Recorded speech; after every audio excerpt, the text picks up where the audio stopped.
Hoje vamos mergulhar um pouco na vida de um homem que caminhou de verdade nas fronteiras entre a disciplina militar e o mistério do desconhecido. Um homem que vestia farda, porém ele olhava para o céu com várias indagações. Eu estou falando do general Alfredo Moacir Uchoa. É a história de alguém que ousou investigar o invisível com métodos, com muita coragem e com muita responsabilidade. O general Uchoa nasceu em um Brasil que ainda buscava a sua identidade científica e a sua soberania institucional. Formado na tradição rígida das Forças Armadas do Exército Brasileiro, construiu uma carreira sólida. Disciplina, hierarquia, estratégia, método. Mas existe algo muito fascinante na trajetória de certos homens. Eles obedecem às regras, até que a realidade apresenta algo que não cabe nas regras. Nos anos 50 e 60, o mundo vivia na Guerra Fria. Estados Unidos e União Soviética disputavam não apenas territórios, mas os céus. Satélites, espionagens, tecnologias aeroespaciais. Qualquer objeto estranho no ar era considerado uma potencial ameaça, e nesse contexto, relatos de objetos voadores não identificados começaram a se multiplicar pelo mundo. Para muitos, fantasia. Para outros, fenômenos psicológico coletivo. Mas para alguns militares, uma questão estratégica. E foi aí que o general Uchoa entra nessa história. Diferente de uma imagem caricata que muitos têm sobre ufologia, o general Uchoa, ele não era um entusiasta deslumbrado. Ele era metódico, ele era investigativo, ele era analítico. Ele compreendia que pilotos militares relatavam objetos com movimentos impossíveis. E aquilo precisava ser registrado, não por crença, mas por responsabilidade. E assim nasceu em 1969 o CIOANI, que era o Sistema de Investigação de Objetos Aéreos Não Identificados. Um projeto pioneiro dentro do Exército Brasileiro. E aqui começa algo muito extraordinário. Outros países tratavam o tema de forma bem secreta ou ridicularizada. O Brasil começou a estruturar tal sistema formal de coleta de dados, relatórios, testemunhos, desenhos técnicos, cronogramas, observações de radar, depoimentos de civis e de militares. O general Uchoa, ele estava envolvido em todo esse movimento da institucionalização dessa investigação. Ele nunca afirmou origem extraterrestre.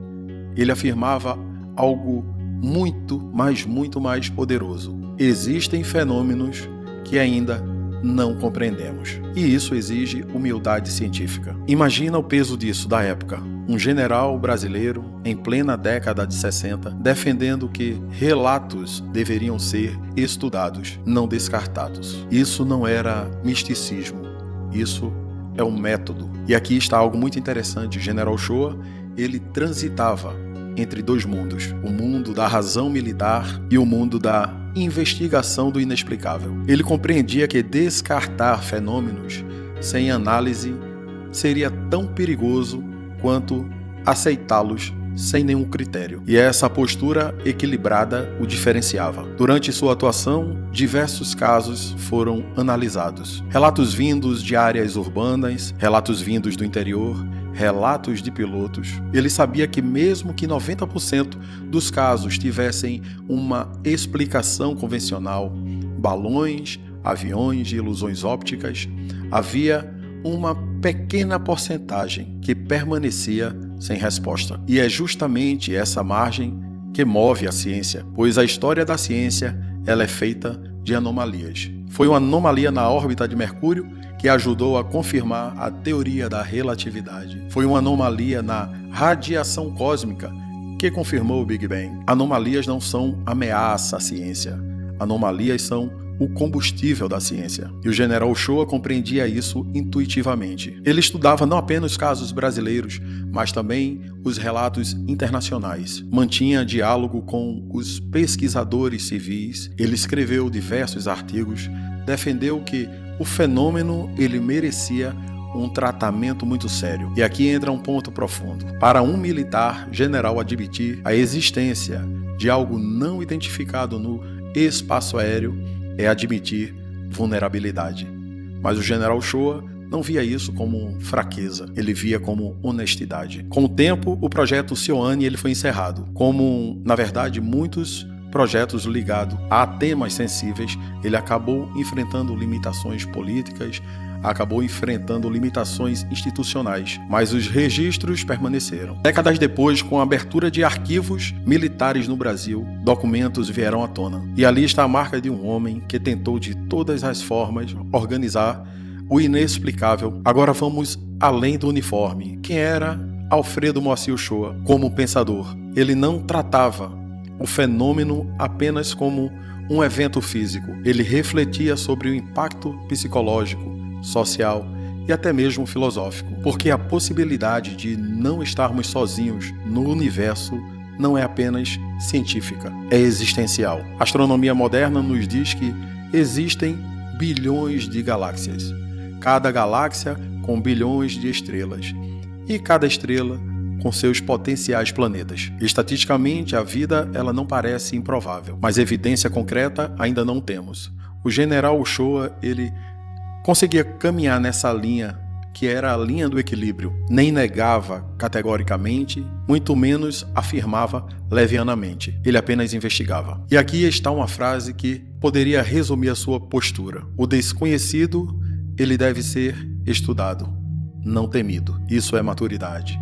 Isso é método científico. Isso é coragem intelectual. Ao longo dos anos, o general Shoa, ele tornou-se grande referência na ufologia brasileira, mas sempre com sua postura sóbria, inteligente, sem espetacularização, sem promessa de revelações bombásticas. Ele compreendia que o fenômeno era um fenômeno bem complexo e que talvez o maior valor não estivesse na resposta final, mas sim nesse processo, no processo de investigação. Perceba algo aqui: a verdadeira grandeza não está em afirmar que nós sabemos de tudo, mas admitir que sim, existem mistérios, e talvez seja por isso que a história do general Shoa continua ainda relevante, porque vivemos numa era de excesso de certezas superficiais, enquanto ele representava a postura do pesquisador que diz: não sei ainda, mas estou altamente disposto a estudar. Nos últimos anos, governos ao redor do mundo começaram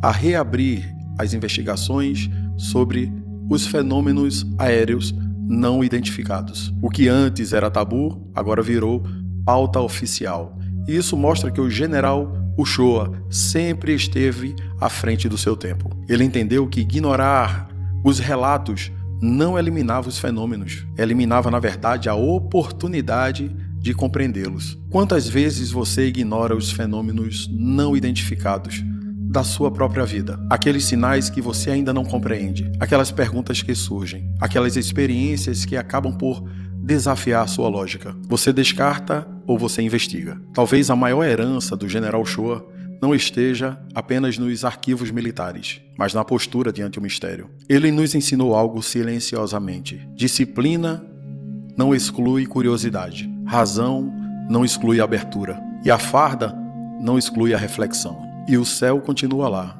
silencioso, profundo, cheio de perguntas. O general Shoa, ele parte nos deixando um legado bem discreto, porém um legado muito significativo. Um militar que ousou investigar o que muitos preferem ridicularizar. Um pesquisador que escolheu método em vez da fantasia. Um homem que compreendeu que o desconhecido não é o inimigo da ciência. O desconhecido é um convite à investigação, um convite à humildade e um convite ao pensamento crítico. E talvez a maior lição seja essa: a grandeza de um homem, ela não está apenas nas batalhas que ele vence, mas nas perguntas que ele tem coragem de fazer. Quando nós falamos dos estudos do general Shoa em Alexânia, nós não estamos apenas falando de investigação de fenômenos aéreos, mas sim de espiritualidade, de parapsicologia. Estamos falando de um militar de alta patente que decidiu observar, registrar e analisar algo que desafiava completamente todos os modelos convencionais da realidade. Vou falar um pouco sobre o seu reencontro com o seu guia espiritual. Sou Yogarim. Você tem aqui uma missão: observar, pesquisar, escrever um livro e divulgá-lo. Você será protegido por mim. Foi ao ouvir essa frase na madrugada de 1968, na fazenda de Alexânia, em Goiás, que o general Shoa viu pela primeira vez aquele que considerava seu mestre, seu guia espiritual, o mestre Moria. Mesmo ele não se apresentando inicialmente com o seu verdadeiro nome, para poupar o general Shoa de uma possível emoção muito forte. Foi assim que ele recebeu sua missão de aprofundar os seus estudos parapsicológicos e esotéricos.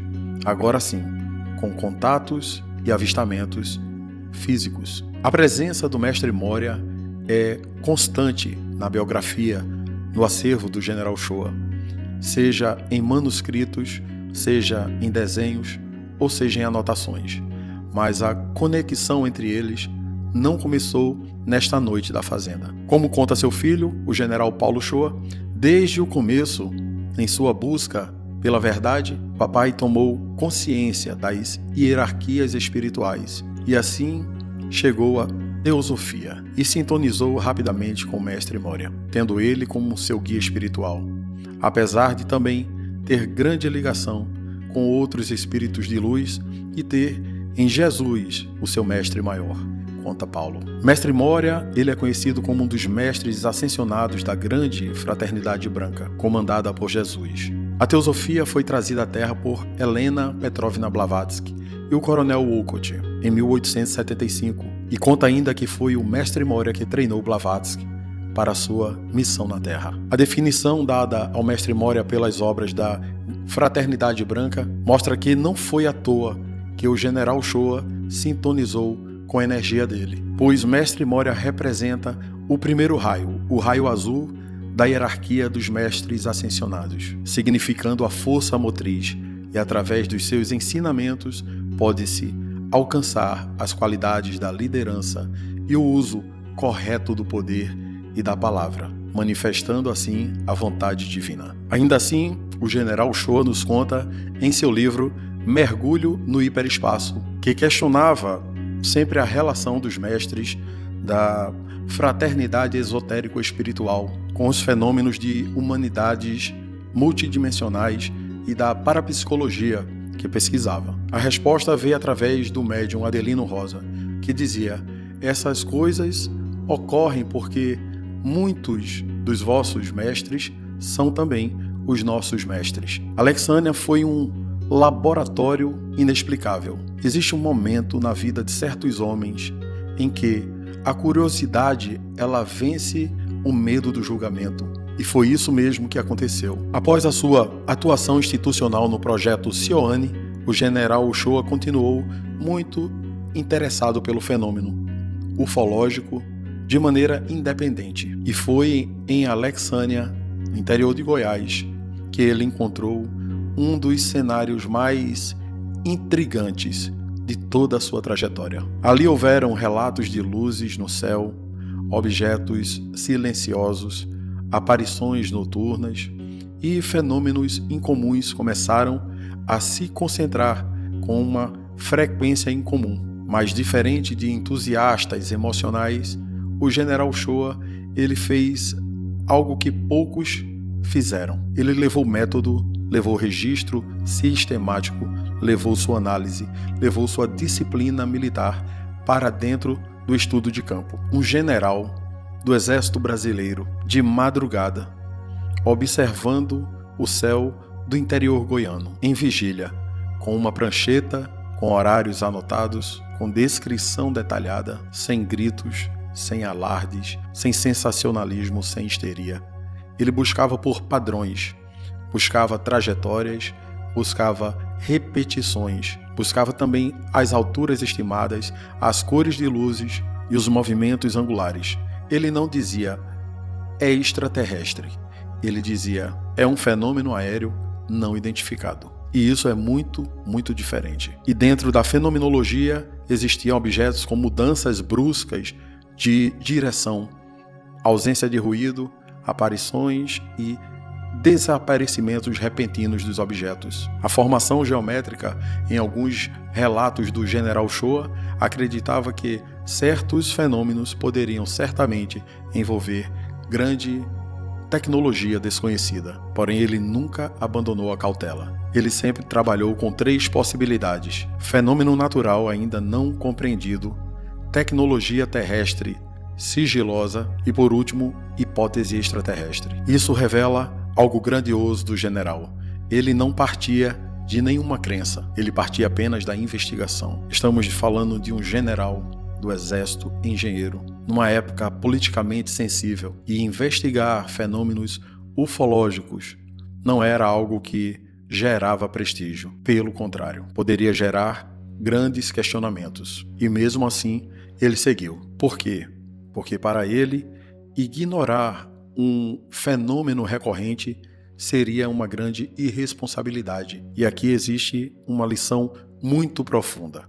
O verdadeiro cientista não é aquele que afirma saber, é aquele que admite que ainda não conseguiu compreender. Então, na década de 70 e 80, a Alexânia passou a ser considerada uma região com altíssima incidência de relatos. E o general, analisando com serenidade, ele compreendia que nas áreas rurais tinha menor poluição luminosa, facilitando assim as observações astronômicas. Ele também considerava os fatores psicológicos e culturais, mas algumas ocorrências permaneciam difíceis de explicar. E ele registrava, sem espetáculo, sem teatralidade. Existe algo muito simbólico na história do general. Alexânia se tornou para ele uma espécie de laboratório de campo. Ali ele confrontava relatos com dados.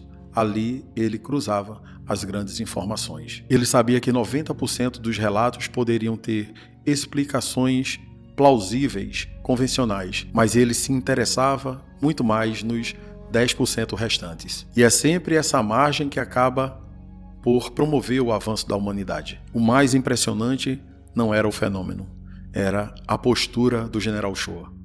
O Shoa não transformou Alexânia no momento em um palco. Ele não criou narrativas apocalípticas. Ele não promoveu medo nas pessoas. Ele promoveu apenas observação. E isso diz muito sobre o seu caráter. Ele compreendia que o desconhecido ele deve ser tratado com muito respeito e com método. E que mistério não é sinônimo de fantasias. Enquanto o general investigava com o grupo Alexânia, o mundo vivia avanços espaciais intensos. O homem, em 69, já havia pisado na Lua, satélites orbitavam o planeta e a corrida espacial estava no auge. E ao mesmo tempo, fenômenos aéreos continuavam, dia após dia, sendo relatados. Isso ampliava o debate. Estamos sozinhos? Sim ou não? Ou apenas não compreendemos tudo? E o general sempre manteve os pés no chão. Ele não buscava provar vida alienígena. Ele buscava compreender os dados, os fatos. Talvez a parte mais profunda dos estudos do general em Alexânia não esteja apenas nos relatos, mas na reflexão, porque investigar o céu é, no fundo, investigar os limites da nossa própria compreensão. Então, Alexânia acaba por ser um símbolo. Estudemos, um ponto no mapa onde a pergunta continuava aberta, e o general apresentava algo muito raro: disciplina diante do mistério, curiosidade sem fanatismo, sem misticismo, investigação sem histeria. Então, os estudos em Alexânia não resultaram numa prova definitiva, possamos dizer assim, mas nos deixou algo muito, muito mais importante: registro histórico, postura metodológica e um exemplo de responsabilidade intelectual. Ele mostrou que o fenômeno ele pode ser analisado sem ser ridicularizado e que a dúvida ela é muito mais honesta do que a negação automática. Então, quantos Alexânias existem em nossas vidas? Quantos fenômenos você descarta por medo do julgamento? Quantas perguntas você evita fazer porque parecem incômodas demais? Talvez a maior lição do general Shoa não esteja apenas nas luzes dos céus, mas na coragem de observar. Observar sem concluir apressadamente. Observar sem ridicularizar. Observar sem medo. O céu de Alexânia continua lá, silencioso, profundo, e talvez a verdadeira fronteira não esteja nas estrelas, mas na nossa disposição de investigar o desconhecido com maturidade. Vou deixar os links aqui dos livros do General Shoa, a Parapsicologia e os Discos Voadores, além da Parapsicologia, quinta e sexta dimensões da realidade e mergulho no hiperespaço, dimensões esotéricas na pesquisa dos discos voadores. Além de todos, uma busca da verdade, que é a sua autobiografia.